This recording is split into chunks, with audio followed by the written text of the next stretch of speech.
Ассалаумағалейкум жігіттер. Бүгінгі жұмысымыз Toyota Highlander көлігі. Машинаны суға салып жіберген. Енді ол өздерінің проблемасы. Бәрін таптым, бір чеңесін түгіл. Мына жерде екі блок бар. Екінші блокты ашам түгіл. Астына бір блокты аштым уже. Бастап проблема жетеді. Енді қазайының өзінің проблемасы. Өздері жудық дейді, жумаған ешқандай да. Көріп тұрсыздар жігіттер. Живой пример. Қазайынан сауырып көрсін дейміз ғой енді. Басқа ештеңе айта алмаймыз. Тек қана бір емес, көптейтін блокта іштерге су өтіп қалған іштеріне. Мына жағы таза. Мына жағында проблема жоқ. Бірақ өртенгені бар мына жерден.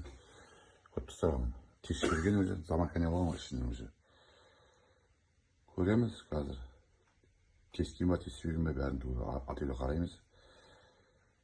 Жуамыз, мына блоктармен көріп тұрсыздар.